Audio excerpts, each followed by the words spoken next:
Prochet had a breakout game, at least for this year, the other night. How much of that was a result of just what the Tulsa defense offered, and how much was maybe something that you saw in the week leading up? Did you expect that kind of performance out of James? I actually did. I called last Sunday night that he would be our player of the game. I really did, and he was our player of the game. It was really time for James to kind of break out, but it was really about what Tulsa's defense gave us. We felt really good about the matchups we had with him and on certain routes. That's why we opened the game throwing it to him. The very first play of the game, wish he'd have made that play, but I know he wishes he would have too. But it was just a good matchup this week for him, and he went out and executed and played great. So who's going to be your player of the game this week? I hadn't called one yet. I don't know. I need to try to figure that out. So you talked about the conference call yesterday about how the defensive line really stands out to you. Mhm. You see that. Mhm. With that in mind, do you adjust the game plan on some more plays with the tight end and tight to help with pass block, or maybe K'Von stays in for pass blocking as well? Does that change how you look at your offense this week? Yeah, a little bit. We got to still do what we do. We definitely have some backup plans just in case we can't hold up and stuff like that. But we feel really good about our guys too. They're like Coach Moore said, they're a really good football team, and they do a lot of good stuff on defense. And then they're really good up front. And there's really, when I game plan, I look for what I call the squirrel. And there's not many squirrels out there. I mean, there's not one really. And what I mean by that is who's the guy we want to pick on. And and so it's an Alabama term, and I got it from my buddy Chris Donnelly back home. But anyway, we look for the squirrel, the guy we want to pick on, and there's not a squirrel out there. So we got to do a good job of just playing our brand of football. We got to be able to handle them up front, and running back's got to run hard, and we got to be able to pass protect. Ben's got to have a lot of courage standing in the pocket, and our receivers have to win down the field. So we'll see what we need to do. We definitely have some backup plans if needed. In most, if not all, of the games you've played so far, you've entered the game averaging more points than your opponent. Now you go against the leading scoring team in the country. When you and Coach Morris game plan and start thinking about plays and scripting a series of plays, does it alter your philosophy as far as taking more chances, going on fourth down, that kind of thing, with the idea that you may have to get into a shootout with these guys? Yeah, we have full confidence that Coach Malone and those guys are going to do what they got to do to stop them, but we have to outplay their offense. I mean that's every week. You got to outplay the opponent's offense. You got to have one more point than they got at the end of the night. We didn't play very well last week. We didn't play very, to our style, really to our standard the past 2 weeks. Even though we came away with 2 wins, we've got to play better. And we've got to do a good job of helping our defense out, like you said, by trying to outscore them and do those kind of things. But I'm gonna leave that decision making, go for it on fourth down, and whatever it may be up to coach and stuff. We'll be ready as an offensive staff and have a call ready for that situation if that situation arises. But again, we got to go play. We got to go play, and we'll see.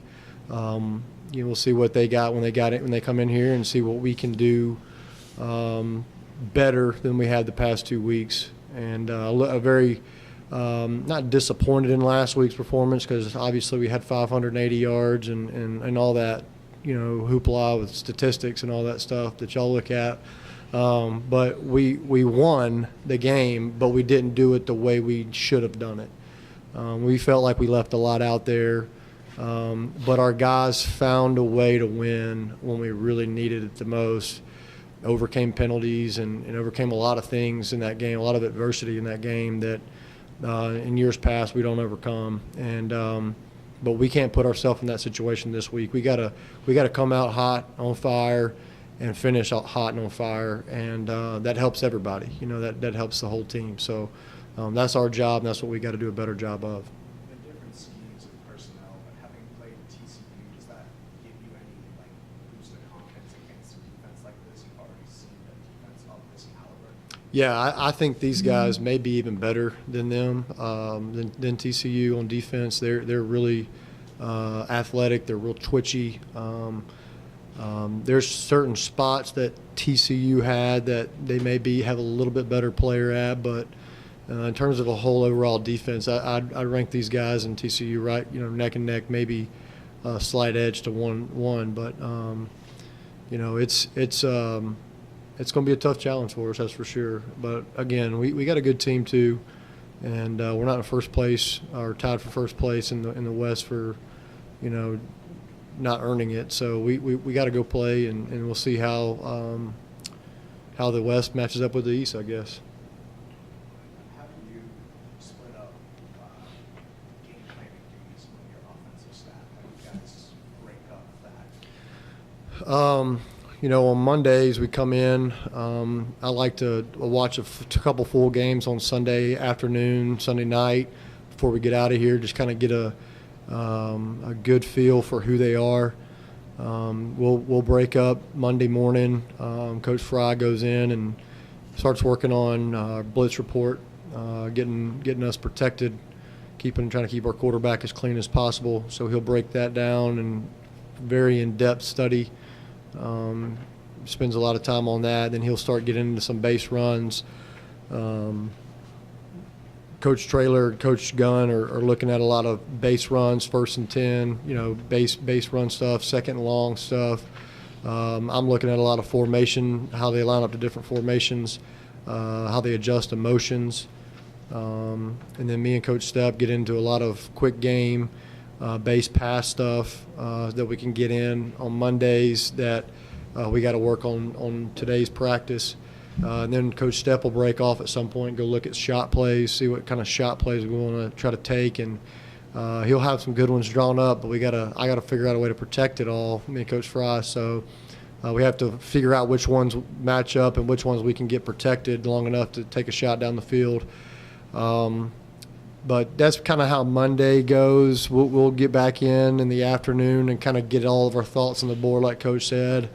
I might go back and watch a couple games from last year to see if there's any similarities, which there are some this week, and go back through and see if there's anything that other teams did well against them in years past, and stuff that fits what we do as well. I mean, you don't want to just add a bunch of stuff that, kids come in here on Tuesday and you're presenting them with a whole new offense, but if stuff fits, or if there's just a little small wrinkle here and there we can do, maybe it's an alignment or a motion that wind addresses it a little bit different. That's really what we're looking for on Mondays, so that when the kids do come in on Tuesdays, we're able to give them, hey, this is the plan, this is our base stuff, this is what we're really looking for when we do this motion, when we do this shift. This is what we're looking for from them. If they give us this is what we want to do. If they don't give us this is what we want to do. So a lot of it's just our base game planning, and then Tuesdays are built for, I don't know if you asked me the whole week or not, but I think Tuesdays we get more into third downs. A lot of third down game planning goes on today with me and Stepp and even Fry and Traylor and Gunn. They look at a lot of short yardage stuff. We're looking at more third and medium to long. And then we'll get into this afternoon and tonight we'll get into some red zone stuff, finish up our red zone plan on Wednesday, and then start looking at all the small, intricate stuff like 2-minute, 4-minute overtime thoughts. If there is an overtime game that we can see, what they like to do in overtime, and then just all the small things like that. We'll do our first nines on Wednesday morning, first thing, so we get our first 9 plays ready to go. And then Thursday is kind of just Wednesday night late. We'll get in and say, hey, what do we like? What do we not like? Let's throw this out. Let's take this. Our kids can't handle this. Let's take it out. This was too much. Take this out. But really trying to narrow down the plan so that those guys can really go in and study it Thursday, Friday, Saturday morning, and to where they're really prepared for the game. Thursday for us is just kind of a go back through everything, make sure everything just is finalized, game plan is on the board and printed and ready to go. We work a lot of our just straight off our game plan on Thursday and Friday. That's how I script the practice on Thursday and Friday, is just straight off the board, so that we're really repping a lot of the things I'm really thinking I'm going to call in the game. and then we'll walk them again Saturday morning, and then it's time to go play on Saturday. How many hours would you say goes into that? Oh, man, a lot. If we got paid by the hour, we'd be getting paid a lot more money. I know that. But, we're up here quite a bit. I know Sunday, Coach Morris does a great job letting the staff go to church, spend some time in the morning with their family. We usually get up here on Sunday about 1:30, and then we'll be here. Depending on, like last week, we were here till like 1 o'clock in the morning because it was a Friday game. We usually try to get out of here on Sunday at a decent time because we got all day Monday to game plan. Monday's pretty much our best day because it's straight game planning all day. I let the staff get out of here. Coach Morris wants everybody home to eat dinner with their families on Monday. So I try to let our guys go about 7 o'clock on Mondays to get home for a late dinner. I get to put Charlie to bed on Mondays. That's one of my favorite days. And then Tuesday we're back at it. We'll be up here late tonight. Just depends on what time we're done. It doesn't matter. Just whenever we're done. There's an old saying in football that you lose a lot of games after 10 o'clock.